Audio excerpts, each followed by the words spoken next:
Bom, hoje nós estamos dando continuidade, então, nossa exposição na carta aos Efésios.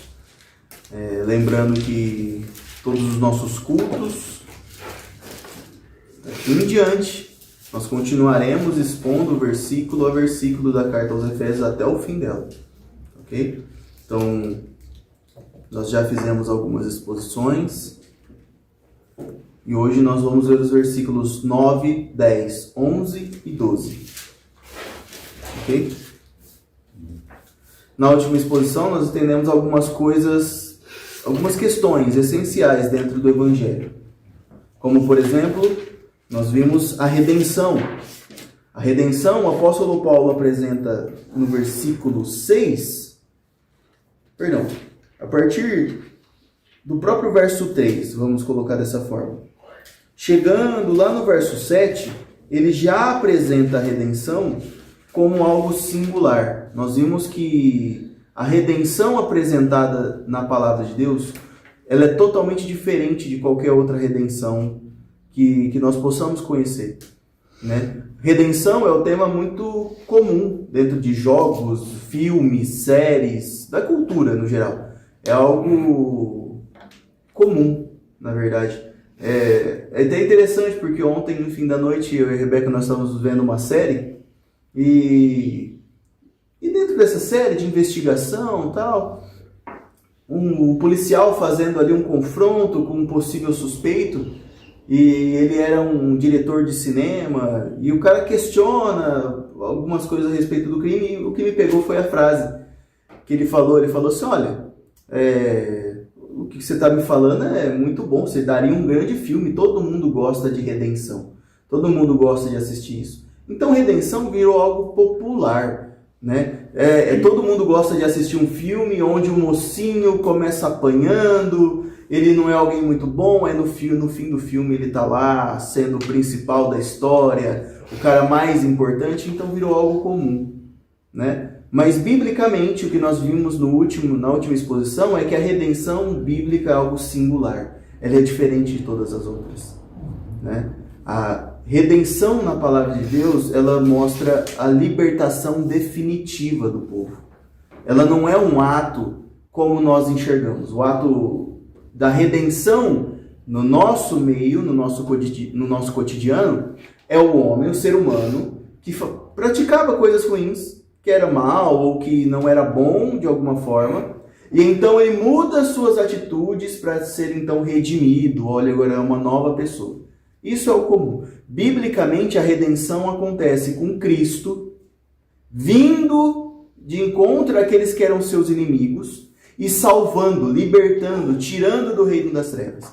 Essa é a redenção bíblica. Não somos nós alcançando a redenção, mas Cristo nos entregando ela de maneira graciosa. Então nós vimos isso. E a redenção acontece pela remissão de pecados. E a remissão de pecados através do sangue de Jesus. Então, para que exista redenção, precisa haver remissão de pecados, perdão. Também precisa, então, que exista sangue derramado, que é o que o apóstolo Paulo fala no versículo 7, né? Nele temos a redenção, pelo seu sangue, a remissão dos pecados.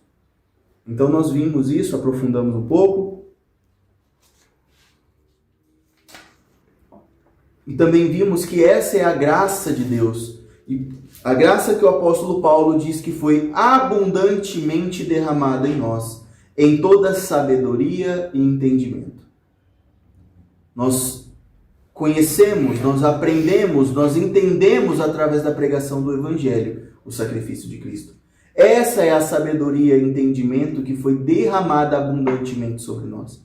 Quando o apóstolo Paulo fala sobre toda sabedoria e entendimento, ele se refere a completude, a plenitude, ou seja, Cristo é a exposição perfeita da pregação do Evangelho. A palavra que nos foi entregue, essa palavra que nós temos na mão, é a completa palavra do Senhor. Toda sabedoria e entendimento. Esse foi um resumo daquilo que nós já vimos. Hoje nós vamos ver a partir do verso 9.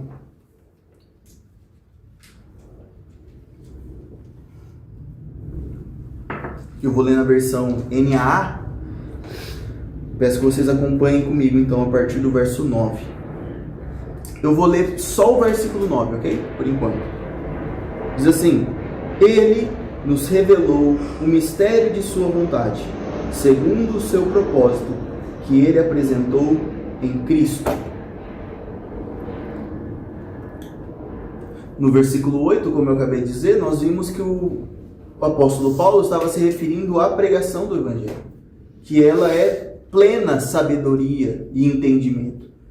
Só que agora o apóstolo Paulo vai dizer que ele nos revelou o mistério da sua vontade. Ele se refere a Deus. Então Deus revelou o mistério da sua vontade. E a primeira coisa que nós precisamos entender o significado é a palavra mistério. Da mesma forma que redenção, para nós significa uma coisa, e para a palavra de Deus, na Bíblia, significa outra. Mistério também é assim. Quando a palavra mistério é apresentada, a gente entende como, da mesma maneira, vamos dizer, culturalmente, como sendo um mistério, algo em oculto, algo secreto, algo inexplicável. Isso é mistério. E biblicamente não é o que o texto diz. Biblicamente, mistério não significa isso. Mistério para nós é o mistério do assassinato, está em oculto, e é algo secreto e precisa ser desvendado. Para Paulo não está se referindo a isso. O mistério para Paulo é outra coisa. A palavra original para esse texto é mysterion. É mesma coisa, parecida, né, com a nossa língua, mas o sentido, o significado dela muda um pouco. Essa palavra mysterion no original, no grego, ela era utilizada para o ato de fechar os olhos ou a boca. Está vendo como é bem diferente? Para a gente é algo em oculto, algo secreto. Enquanto no original significa o ato de fechar os olhos ou o ato de fechar a boca. É muito distante, não é? O entendimento é diferente. E nós temos que entender, então, que o texto está se referindo a esse significado da época e não ao nosso. O texto original está querendo nos ensinar a partir do significado daquela época. Paulo está usando essa palavra naquele significado, não no nosso. A gente tem que entender isso. Então, quando a gente compreende como utilizar corretamente essa palavra mistério, fica melhor a compreensão do texto. O texto está dizendo, então, que Deus revelou aquilo que nossos olhos não conseguiam ver. Deus revelou aquilo que antes nós não víamos porque nós fechávamos os olhos. É a cegueira espiritual. Então, no versículo 9, Paulo está dizendo assim, ó, Ele nos revelou o mistério de sua vontade. A vontade de Deus, então, estava oculta aos nossos olhos, não porque era secreta, mas sim porque os nossos olhos estavam fechados para essa verdade. Essa afirmação do apóstolo Paulo está completamente harmoniosa com toda a Bíblia, que mostra que a condição do ser humano sem Deus é uma condição de morte espiritual. Nós não enxergávamos a Cristo, nós odiávamos a Deus, e então Ele abre os nossos olhos. É isso que o apóstolo Paulo está dizendo. No versículo 8, ele diz que Deus derramou abundantemente sobre nós em toda sabedoria e entendimento, e Ele revelou a nós a sua vontade, porque antes nós tínhamos os olhos fechados para ela. A vontade de Deus era encoberta aos nossos olhos, porque os nossos olhos estavam fechados. Mas Ele revelou sua vontade segundo o seu propósito, é o que o texto apresenta, né? Se nós continuarmos, então, Ele nos revelou o mistério de sua vontade, porque os nossos olhos estávamos fechados, segundo o propósito que Ele apresentou em Cristo. Quando Ele traz segundo o propósito, o que isso significa? Tudo foi preparado e arquitetado de maneira sábia e soberana por Deus. A revelação dele não é por acaso. A maneira com que Deus se revelou não é desconexa. Pelo contrário, ela foi arquitetada, organizada, pensada para ser dessa forma. Lembra que nós estávamos vendo agora há pouco sobre o Êxodo? Percebe como no próprio Êxodo Deus já revelava acerca de seu Filho, Jesus Cristo. Ele já revelava as coisas da redenção, da salvação, da libertação lá no Êxodo. Até chegar em Cristo, ou seja, Deus revelou a sua vontade, segundo o seu propósito. Ele planejou, ele executou, ele pensou em cada detalhe daquilo que ele queria revelar a nós. O mistério não é porque era oculto e secreto. O mistério é porque nós tínhamos os olhos fechados e ele foi abrindo os nossos olhos através da palavra. Não houve uma só mensagem, uma só profecia dada pelos profetas que Deus não houvesse pensado e planejado. Todas as profecias, todas as palavras ditas por cada profeta do Antigo Testamento até chegar em Cristo Jesus foi pensada minuciosamente por Deus. Foi planejada por Ele. Entende? É isso que o apóstolo Paulo está trazendo nesse texto do versículo 9. Deus soberanamente abriu os nossos olhos e revelou a vontade dele, segundo o propósito dele, ou seja, no momento adequado, da maneira que ele assim adequou, da maneira que ele assim quis fazer. E que maneira Deus escolheu se revelar, se não através das Escrituras? Primeiro, pelos profetas.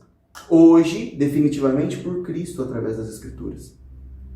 É isso que nós vemos em Hebreus, capítulo 1, por exemplo, versículo 1. É isso que nós vemos o apóstolo Paulo falar no verso 8 e verso 9. Definitivamente, em toda a sabedoria e entendimento, ele nos revelou aquilo que estava encoberto aos nossos olhos. Através do seu propósito, ele pensou na sua revelação bíblica completa, de Gênesis a Apocalipse. Ele pensou, ele programou e ele executou.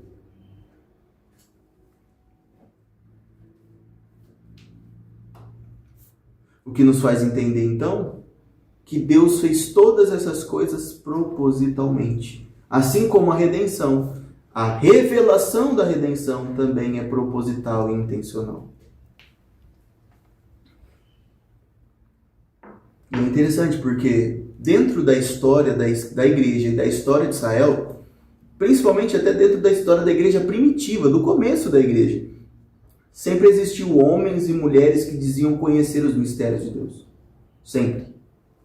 Sempre. Pessoas arrogaram para si a capacidade de desvendar os mistérios do Senhor. Como se de fato a palavra de Deus estivesse encoberta e tivesse um conhecimento secreto. Não. Sempre teve.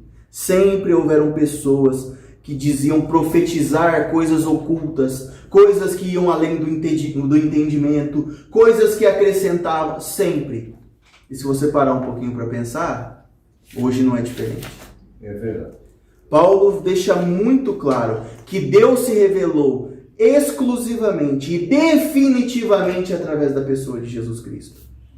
Cada profeta, cada apóstolo, cada sacerdote, cada rei era apenas uma sombra do que se cumpriria em Cristo. Apenas uma sombra. Cristo é a revelação plena. Cristo é a completude daquilo que é a pessoa de Deus. Cristo é.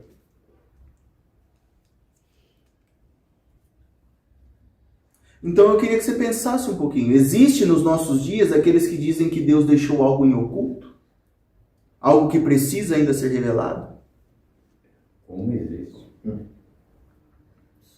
Existem pessoas que dizem que conhecem os segredos encobertos do Senhor, que revela. Existem pessoas que acreditam que as coisas de Deus são misteriosas. Existem essas pessoas ainda hoje? Sim, eu acho que existe. Muito. E muitas. E quantas outras lorotas essas pessoas contam? Nossa. É claro que sim, né? Basta andar pela rua, você não precisa ir muito longe. Você sai na rua, você encontra um desses. Pessoas que trazem para si a responsabilidade e a autoridade de revelar a pessoa de Deus. E tentam comprovar isso falando, eu vou revelar o teu CPF. Quantos charlatões aparecem desse jeito? Engraçado, né? Porque o evangelho falso dessas pessoas é a mesma religião daqueles que leem as mãos aí pela rua. Né? Se dizem crentes, mas agem como ciganos, ímpios, videntes, espíritas clarividentes ou qualquer outra coisa. E isso é o cristianismo. Nós olhamos para essa coisa e isso é o cristianismo? Não, não é. Paulo está dizendo que não é. Paulo está dizendo que a vontade de Deus foi revelada na pessoa de Cristo. Definitivamente, em toda sabedoria e entendimento. Quando nós conhecemos e nos aprofundamos nas Escrituras, quando a gente pelo menos se debruça e entende um pouco o que esse texto quer dizer, a gente deixa de cair nessas lorotas. A gente deixa de ficar tentado a encontrar uma revelação especial para mim. Deus deixou a revelação para o seu povo, que é a palavra de Deus. Isso. Não deixou a revelação exclusiva para você. Você não é a última bolacha do pacote que Deus criou uma Bíblia exclusiva para você e que os outros não podem ler. Não. Deus não vai mandar um profeta especial para você porque você é o cachinhos de ouro dele. Não, você não é. Se você é crente, você entende que você é mais um entre o povo de Deus. E isso já é privilégio suficiente. Não precisa de mais nada. Eu não preciso correr atrás de revelação, eu não preciso correr atrás de reveladores, eu não preciso de dons espirituais extraordinários, eu preciso de fé no meu Senhor. Eu preciso entender as Escrituras, eu preciso crer no meu Senhor. Isso é o suficiente. E é interessante porque o apóstolo Paulo vai falar isso no versículo 11, mas nós vamos chegar lá. Era mistério, segundo o apóstolo Paulo, mas era mistério porque os nossos olhos eram fechados. Mas Deus revelou a vontade dele para você, para mim, como crente. Se você não entendeu isso, talvez você não seja crente. Você precisa compreender. Você precisa compreender que a sua salvação é apresentada no Evangelho de Cristo e não em outras coisas. Não dá para você dividir a revelação de Deus sendo Bíblia mais alguma coisa, sendo Cristo mais alguma coisa, mais o profeta Carlinho, mais o profeta Jurandir, mais a profetisa. Não. É a palavra, é Cristo e só.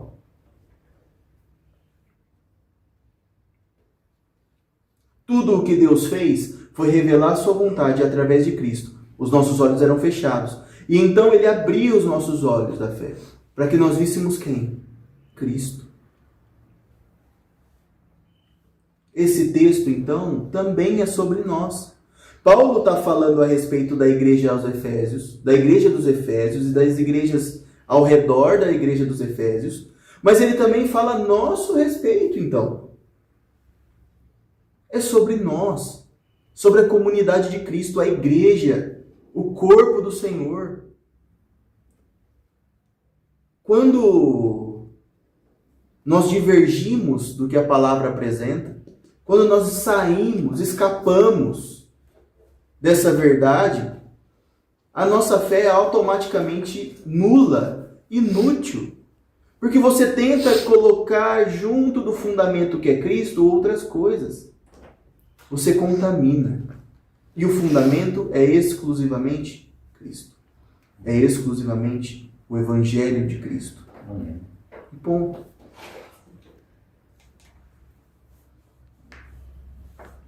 No verso 10, vamos para o verso 10 agora. O apóstolo Paulo termina o verso 9 dizendo, segundo o seu propósito, que ele apresentou em Cristo, de fazer convergir nele, na dispensação da plenitude dos tempos, todas as coisas, tanto as do céu como as da terra. Aqui nós temos algumas coisas importantes, então nós vamos gastar algum tempo nisso. Primeira coisa que nós temos que entender é essa primeira afirmação aqui, ó, que eu quero pegar. Nós vamos deixar de fazer convergir nele para daqui a pouco. Primeiro nós vamos focar na dispensação da plenitude dos tempos. Esse é o primeiro termo que nós vamos pegar aí. Paulo utiliza esse termo, plenitude dos tempos, aqui em Efésios, e também utiliza em Gálatas, capítulo 4, versículo 4. Vamos em Gálatas. Gálatas é o livro anterior a esse.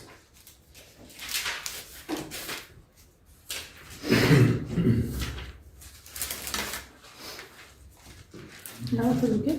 Gálatas capítulo 4, versículo 4.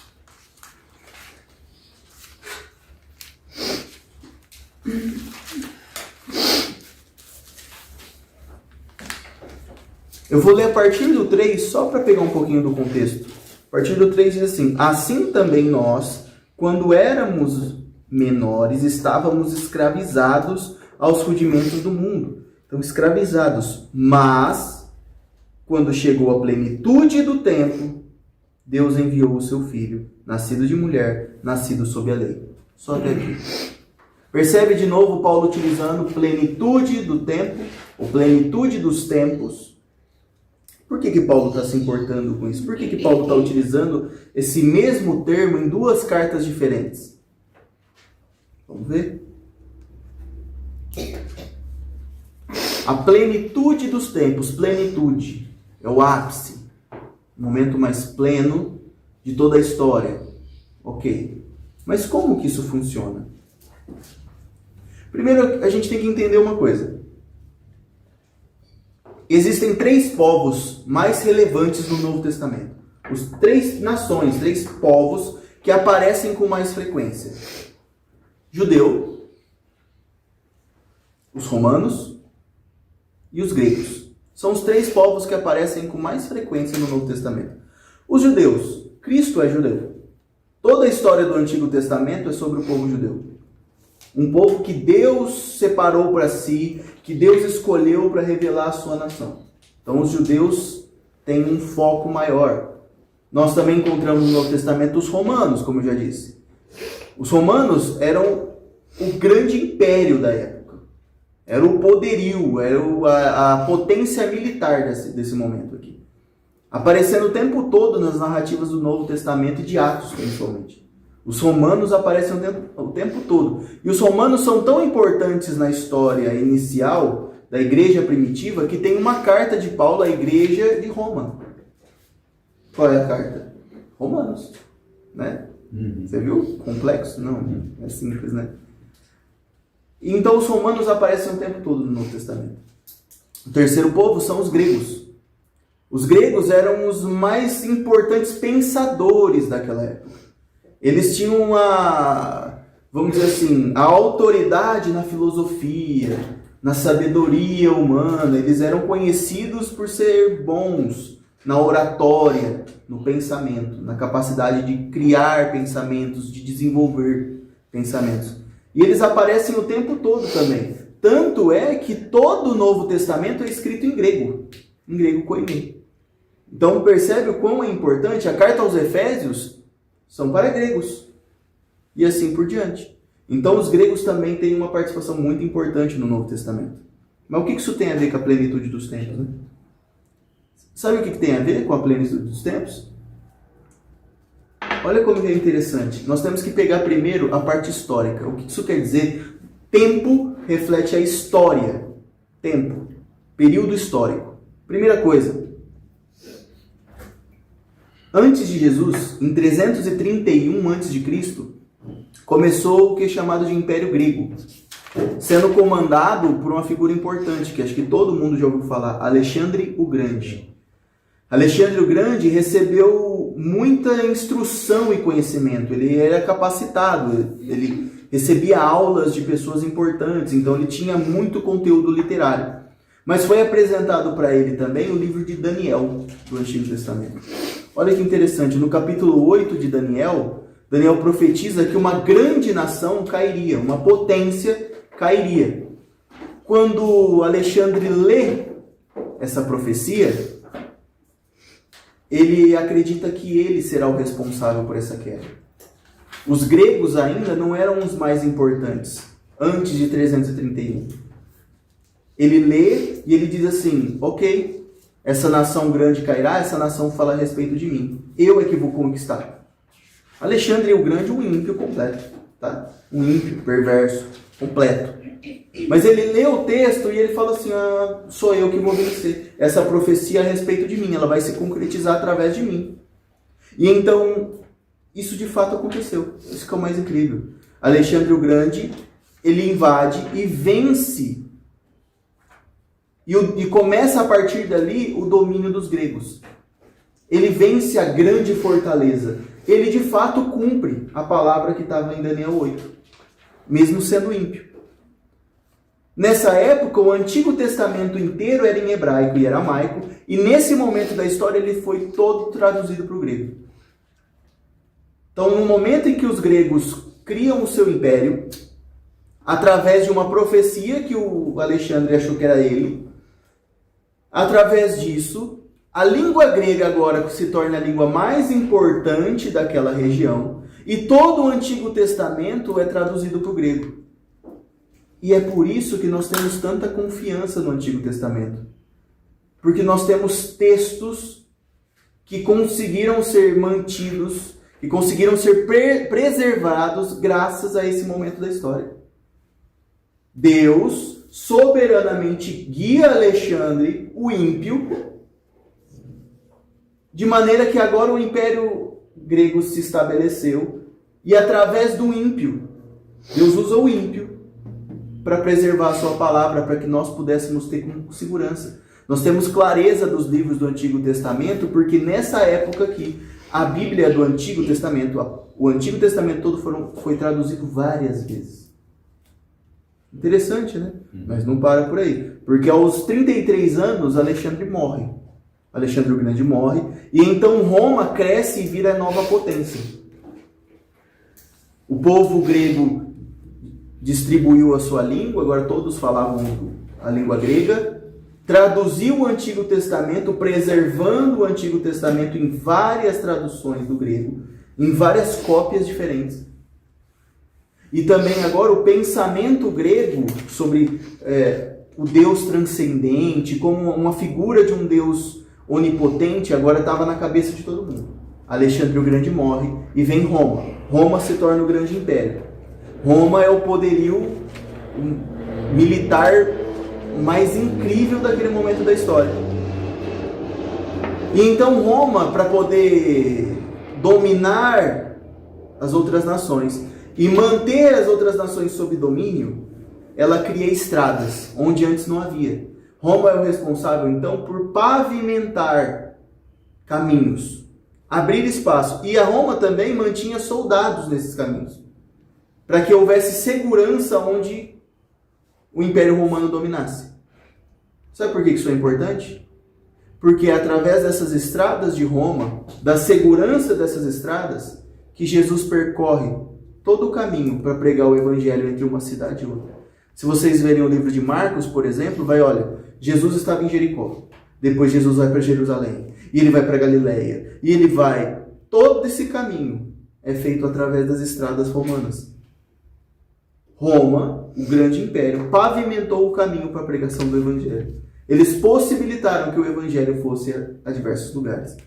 E o povo judeu é o povo escolhido por Deus para que o Salvador viesse por meio deles. Olha que interessante. Deus ordenou todas as coisas, conduziu todos os momentos da história. Primeiro através dos judeus, depois Deus condiciona Alexandre o Grande para que ele tomasse a cidade, então todos viessem falar a mesma língua. E por fim Deus usa Roma para criar as estradas e os caminhos, onde não havia antes.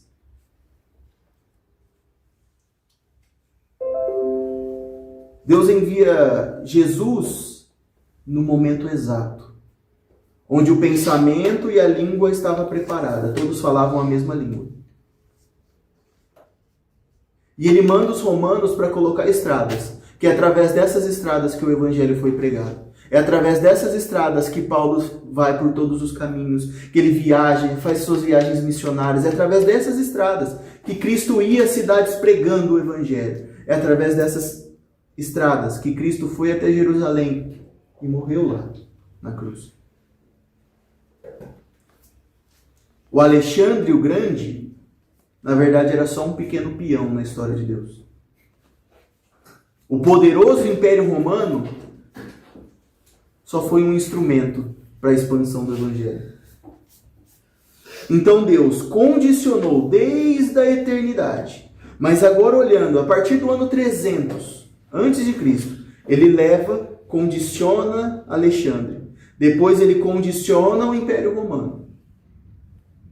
Para que na plenitude dos tempos, quando tudo estivesse preparado, Cristo pisasse na terra. A plenitude dos tempos significa então que Deus conduziu absolutamente tudo, inclusive impérios, para prepararem o caminho para o Salvador.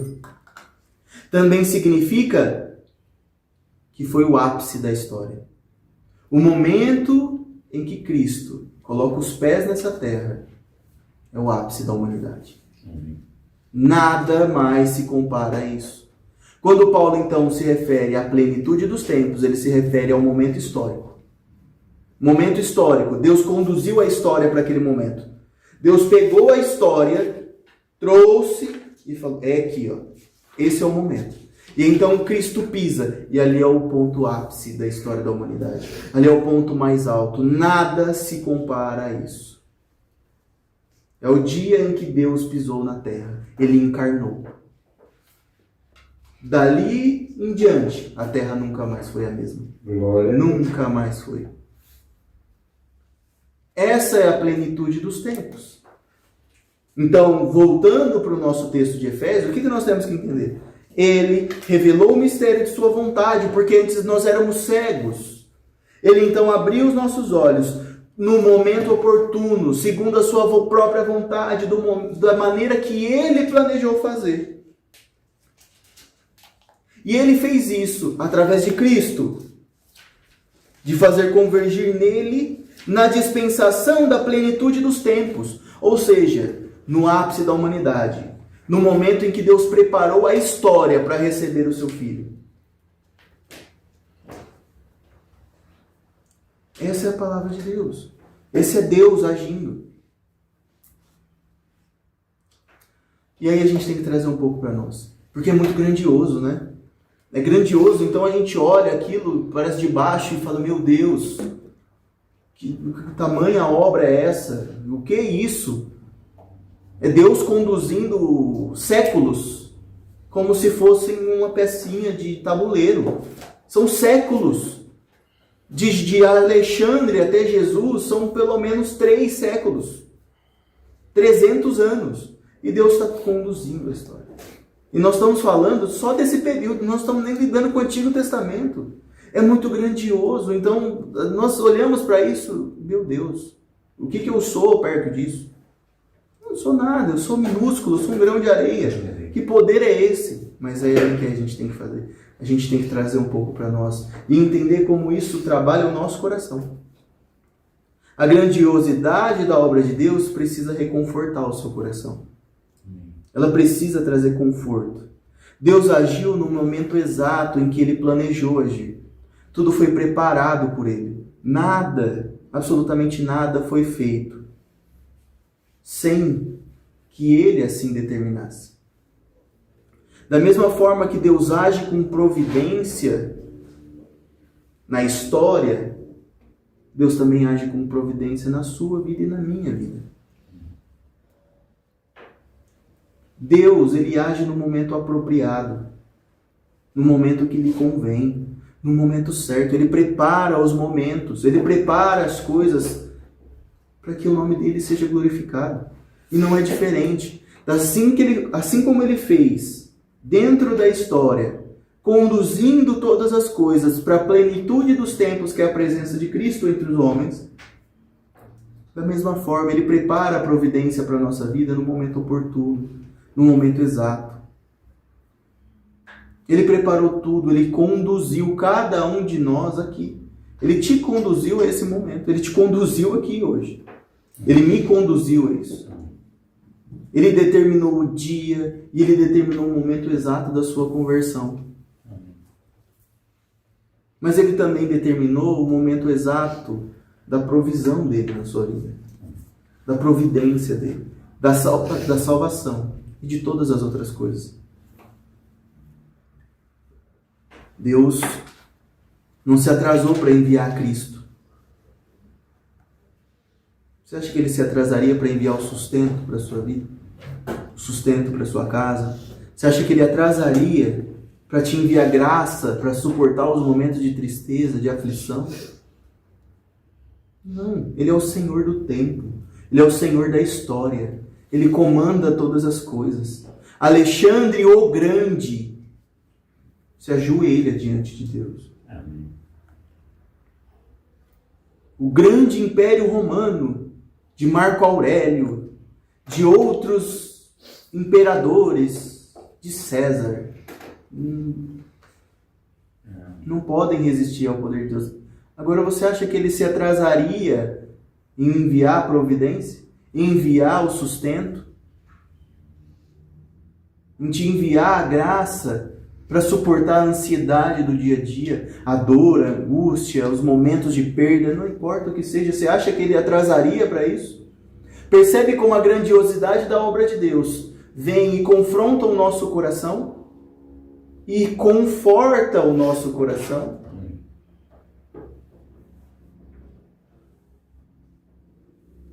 Eu acredito que quando nós confrontamos a nossa incredulidade, a nossa falta de fé com textos como esse, nós acabamos chegando à conclusão que a gente parece criança, sabe? É infantil. Você para, você olha para tudo que Deus fez, para como Ele preparou o caminho da salvação, reflete um pouquinho, como Deus guiou, como Ele conduziu todos os momentos da história. Aí você olha para as suas dificuldades, né? E compara toda a obra de Deus com os seus anseios, com as suas dificuldades, com os seus problemas. Aí você pensa, né? Será que o Deus que fez todas essas coisas não pode trazer o sustento para minha casa? Não pode trazer o pão de cada dia? Será que Ele não pode trazer o alívio em meio às minhas dores? E qual que é a resposta para isso? Quando a gente compara a grandiosidade da obra de Deus com essas perguntas. A resposta é muito simples. Perdoa-me, Senhor. Aleluia. Perdoa-me porque eu duvidei. Eu não olhei para o lugar certo. Me perdoa.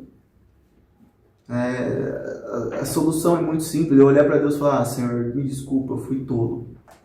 Eu fui imaturo. Sem perceber. Sabe? Essa é a nossa realidade. Não quer dizer que os nossos problemas não significam nada. Claro que significam. Eles são lutas. É complicado. É difícil em muitos momentos. Mas olha para Cristo. Olha para a obra de Deus. Não dá para comparar. Não dá. Não dá. O maior dos nossos problemas não é nada para o Deus que conduziu todos esses momentos da história. Nada. Absolutamente nada. Entende? E aí aqui tá. Por que eu fui para essa parte primeiro? Se a gente voltar um pouquinho, o começo do versículo 10 diz o quê? De fazer convergir nele. Nele quem? Cristo. Não é sobre Cristo? Convergir nele.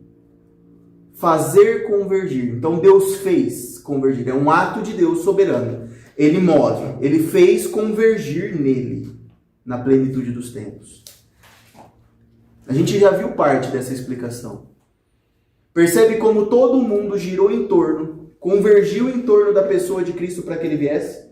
Os impérios se movimentaram para preparar o caminho para Cristo, convergiu em Cristo. E é interessante porque nós precisamos entender a palavra convergir, né? O significado. E a palavra convergir é muito simples. Significa dirigir-se ao mesmo ponto. ter apenas um objetivo. Historicamente, então, já fica claro, né? Tudo convergiu. Todos os reinos passaram a girar em torno da pessoa de Cristo até que ele viesse. Tudo. Ok? O que mais?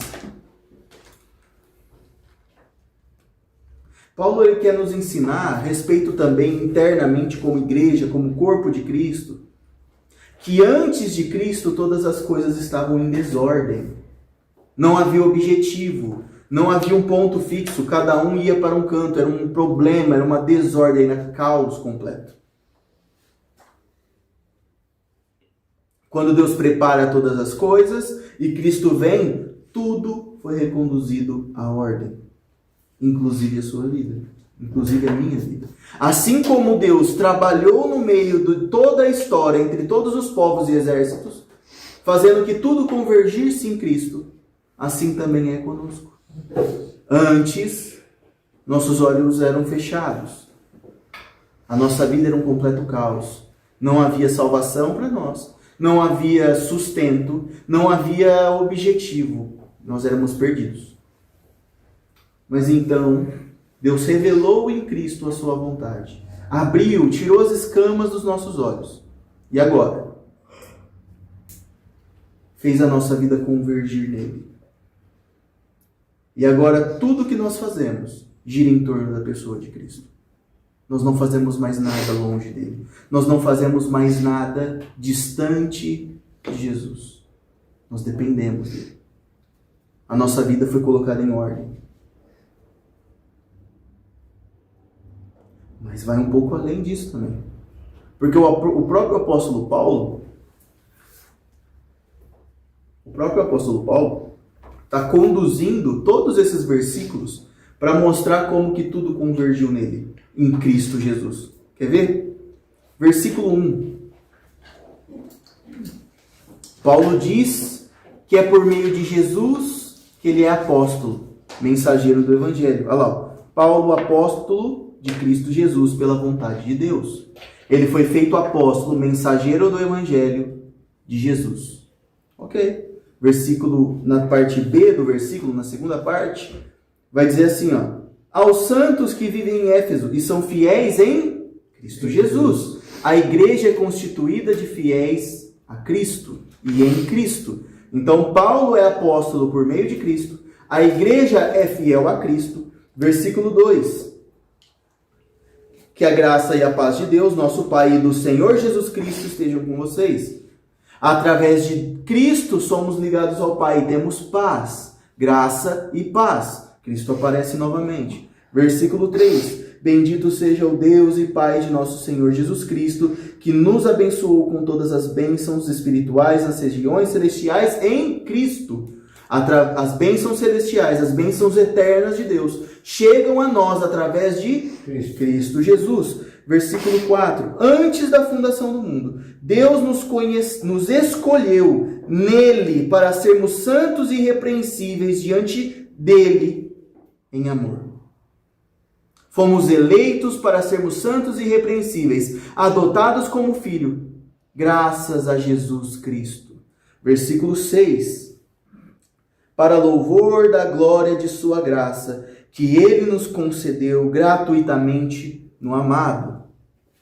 Passamos a viver para a glória de Deus, porque Cristo, o amado, foi nosso mediador. Versículo 7 agora. Nele temos a redenção, pelo seu sangue, a remissão de pecados, segundo a riqueza da sua graça. É por meio do sangue de Cristo que temos a redenção e a remissão de pecados. No versículo 8, Deus derramou abundantemente sobre nós, em toda sabedoria e entendimento. Toda a obra de Deus, seu amor e misericórdia foram manifestados a nós e derramados abundantemente através de quem? Jesus.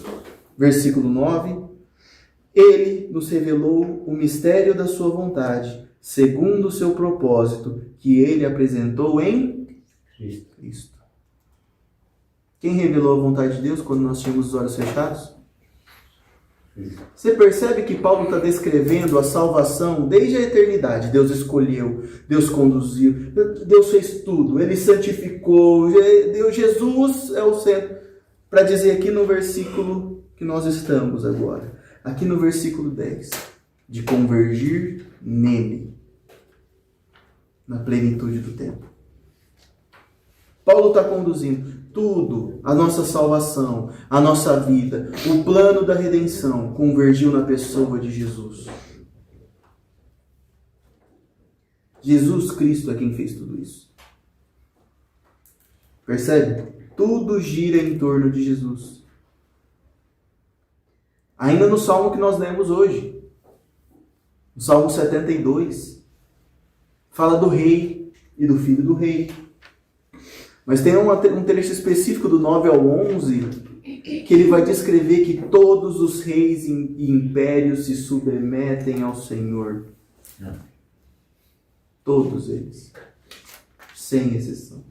Todas as coisas convergiram na pessoa de Jesus Cristo na plenitude dos tempos. No momento exato, no momento em que Ele assim determinou, a sua vida deixou de ser uma desordem, um caos. Os seus olhos deixaram de ser cegos para olhar para Ele. Para enxergá-lo ressurreto.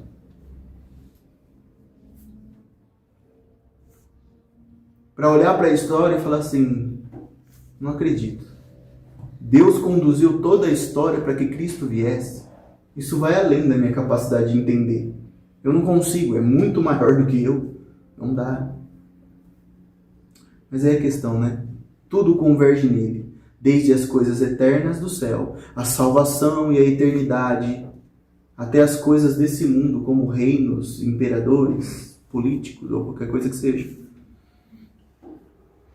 Tudo, absolutamente tudo, converge em Cristo. Menos a sua vida, né? E a sua vida? Ela converge em Cristo? Não importa o que você faça, você sempre volta para o mesmo ponto que é Cristo? Quando, desde o seu emprego, a sua família, as suas finanças, tudo reflete a glória desse Cristo? A sua vida converge nele. Quando você pega para fazer as suas contas do mês, você pensa em glorificar a esse Cristo? Quando você olha para a sua família, para como você cuida dos seus filhos, da sua esposa, do seu marido, você pensa em Cristo sendo glorificado? Ou é nas suas manias, nos seus jeitos, nas suas arrogâncias? A sua vida converge em Cristo?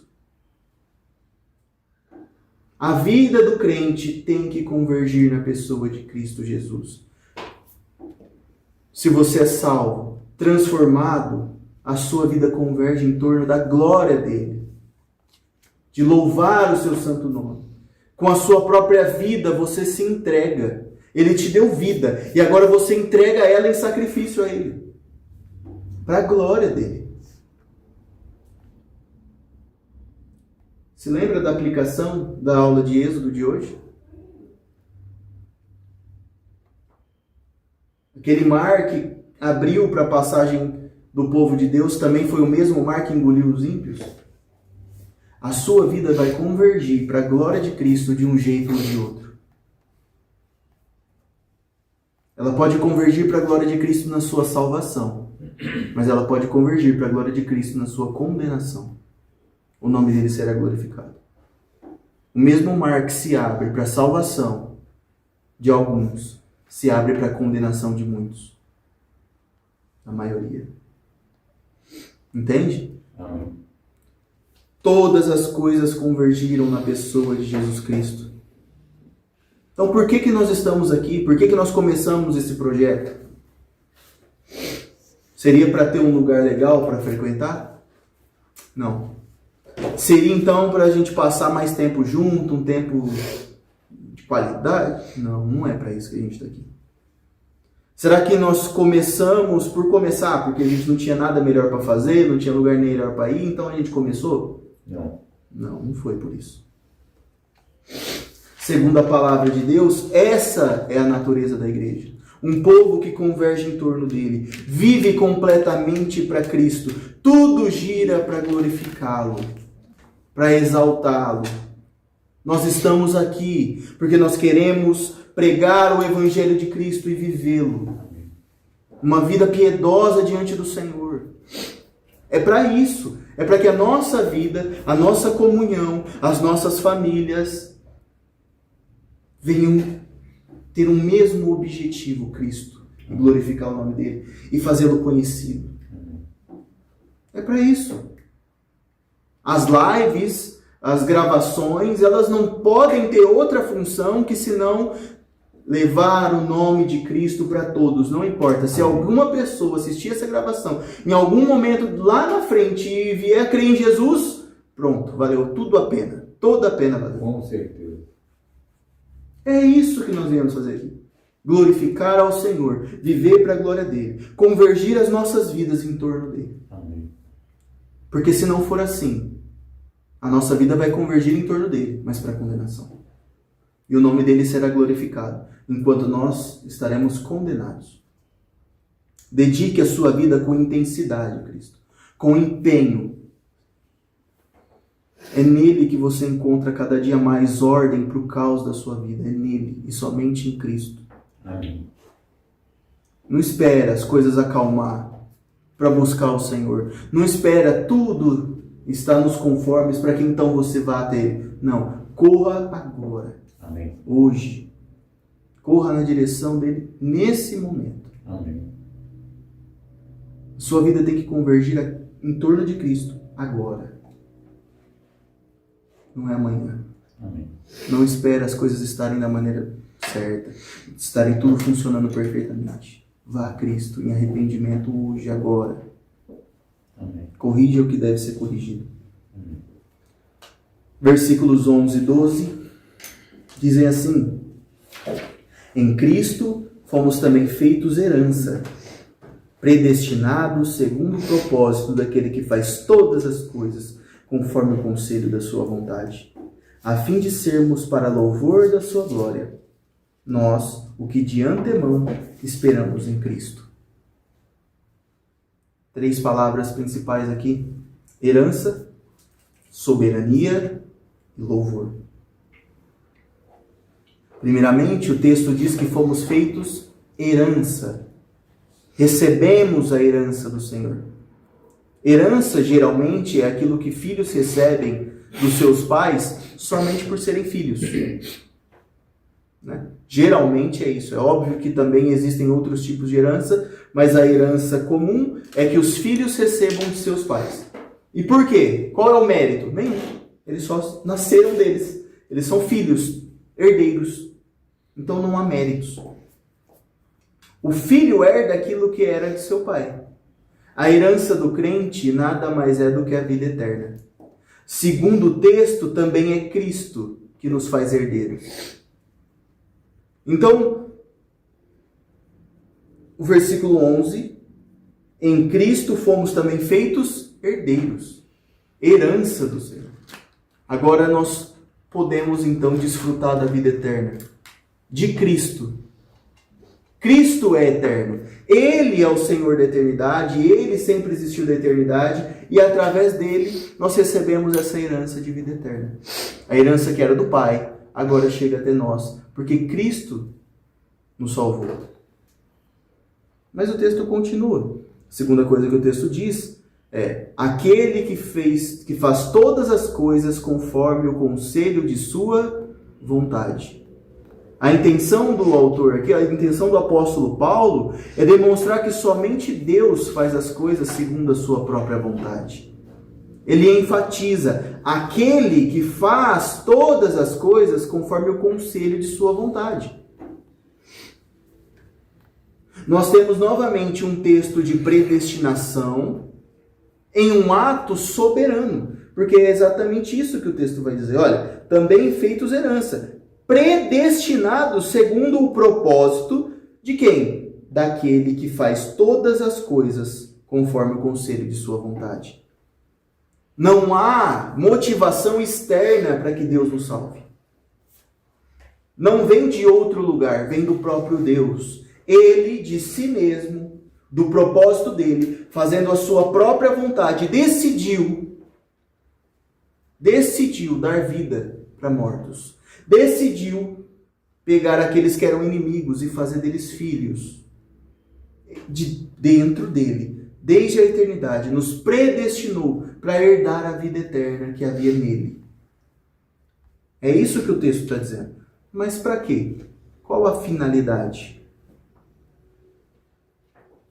Versículo 12. A fim de sermos para louvor da sua glória. Nós, os que de antemão esperamos em Cristo. Paulo ele utiliza a mesma expressão 3 vezes aqui nesse capítulo 1. Versículo 6, ele diz assim, ó, para louvor da glória de sua graça. No versículo 12, ele diz assim, ó, a fim de sermos para louvor da sua glória.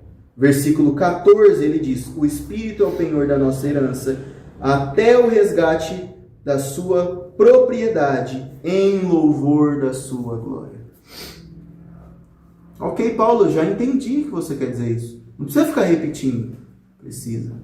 Paulo precisa deixar o objetivo bem fixado, bem claro para nós. A cada pouco que ele explica, ele reafirma, para o louvor da glória de Deus. Ele explica mais um pouco e repete, para o louvor da glória de Deus. Ele explica mais um cadinho e fala mais uma vez, para o louvor da glória de Deus. Por quê? Quando o texto enfatiza que Deus fez segundo o seu próprio propósito, a partir dele mesmo, que não há méritos de ninguém, ele assim decidiu. Quando ele diz que ele fez convergir todas as coisas, quando ele demonstra que a salvação está fixa e unicamente, exclusivamente na pessoa de Cristo, e ele é quem predestinou para isso, ele deixa muito claro, você não tem mérito algum na sua salvação. Você não fez nada para ser salvo. Ele é quem te salvou. Por quê? Porque ele não divide a glória dele com ninguém. Quando a obra dele começa por ele e termina por ele, então nós podemos enfatizar o que Paulo está dizendo. Toda essa obra foi para quê? Para louvor da sua graça, da sua glória. Para que o nome dele fosse exaltado e glorificado. Para que a sua vida pudesse convergir nele de verdade. Para que você não ficasse se glorificando, dizendo, eu fiz, eu obedeci, Jesus me salvou, mas fui eu quem fui até ele. Mas não foi. Se ele não fosse até você, você ainda estava morto. E ponto final. Paulo enfatiza, porque lembra o objetivo dele com essa carta? Lá atrás, Paulo está preso. A igreja está olhando agora os apóstolos que ensinaram eles e está dizendo assim, cara, está todo mundo sendo preso. Eles vão morrer. Pedro já vai morrer. Paulo vai morrer. Meu Deus, o que é que vai acontecer? Estevão já tinha morrido faz tempo. Nem era apóstolo, e Estevão já estava morto. Os nossos líderes vão morrer. E agora? Paulo está falando, não. Tudo isso não foi para me glorificar ou qualquer outro apóstolo. Tudo isso que vocês precisam entender é para glorificá-lo, para que a sua vida seja em torno dele, para que eu morra e ele permaneça. Para que todos os apóstolos sumam da face da terra e o nome de Cristo continue sendo exaltado. Porque todas as coisas têm que convergir nele e não em nenhum de nós. Paulo quer que a gente entenda, tem que inculcar isso na nossa cabeça, sabe? Fixar. Se fosse possível, racha a cabeça e coloca lá dentro, para louvor da glória do Senhor. Se fosse possível, abrir o olho para acordar na manhã, você vai acordar, a hora que você abre o olho, você fala, é para a glória de Deus. Eu vou glorificar o Senhor. Se fosse possível e vivesse isso de maneira sincera, amém, que faça. É que tudo que a gente tenta colocar assim, vira uma regra e logo se esvazia. Mas que se fosse objetivo e sincero do nosso coração, não, hoje eu preciso fazer para a glória do Senhor. A minha vida tem que ser para isso. Eu tenho que pregar o Evangelho, eu tenho que obedecer ao meu Senhor, eu tenho que cuidar da minha família, eu tenho que ser um bom administrador, eu tenho que ser um bom servo, eu tenho que ser um bom irmão em Cristo. Por quê? Porque eu quero glorificar Jesus. Ah, que bom seria, né? Mas é isso que Paulo quer. Nenhuma felicidade pode ser comparada à felicidade de ser um herdeiro de Deus, um herdeiro da vida eterna. A satisfação que você procura está na herança que Deus te dá de graça. creia em Cristo, se arrependa, busque ao Senhor. E para finalizar, para a gente terminar, alguns anos atrás, um amigo meu me contou uma história da bisavó dele, faz um bom tempo atrás. E infelizmente eu não tive o prazer de conhecer ela, mas ele contou a história do fim da vida dela, pelo menos para mim. E depois de algum tempo, recentemente, eu ainda via um relato parecido no YouTube, um vídeo muito parecido com o que ele me contou. A bisavó desse meu amigo, ela foi crente a vida toda, sabe? Desde a juventude. Na juventude dela, ela foi convertida por Cristo, creu e foi assim até o fim da vida. A bisavó dele já era bem velhinha, sabe? Eu não lembro se ele me contou a idade, mas era assim, na casa dos 90 anos, já estava bem idosa, bem debilitada.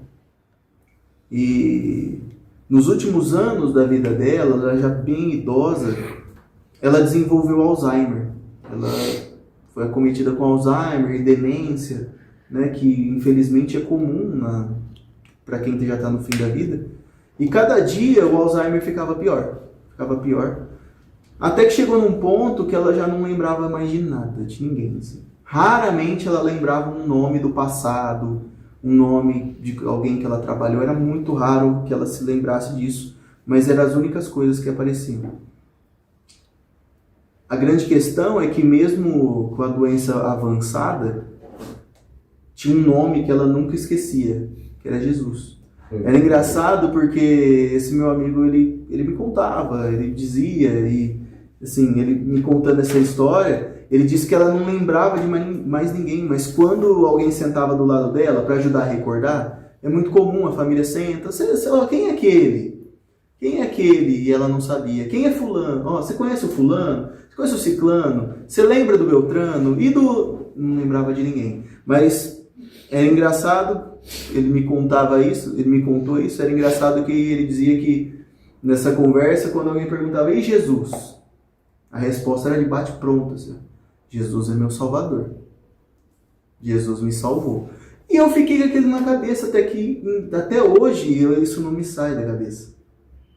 E aí passou um tempo e recentemente, acho que alguns meses atrás, eu vi um vídeo muito parecido no YouTube. É uma senhora, bem senhora também, e o filho dela ali, ele gravando o vídeo para mostrar para as pessoas. E ele pergunta, mãe, quem que eu sou? Você lembra? E ela não lembra de nada. E ela lembra do nome dos filhos, mas ela não reconhece mais. Então ela faz assim, você é o fulano? Aí ele fala, não, mãe, outro. O ciclano, então? Não, mãe, outro. O Beltrano, então? Não. Ela fala 4 ou 5 filhos até chegar nele. Mas aí ele fala assim, e Jesus? Jesus é Deus. Jesus me salvou. E ele vai me levar para casa. Cara, e assim, eu não sei, essa história, a história do meu amigo, eu sei que ele estava falando a verdade. Porque eu conhecia ele, eu conhecia a família, eu não conhecia a bisavó, mas eu sabia que ele estava sendo sincero e relembrando. Nesses vídeos eu não posso garantir que é 100% verdade. Mas me parece que é verdade, sabe? Assim, eu não sei se eu vou chegar nessa idade, não sei nem se eu quero, 90 anos é muita coisa, né? E não, mas também nem quero ficar com demência ou Alzheimer, pelo amor de Deus. Nossa, é muito sofrimento para a família. Minha bisavó teve também, é muito complicado.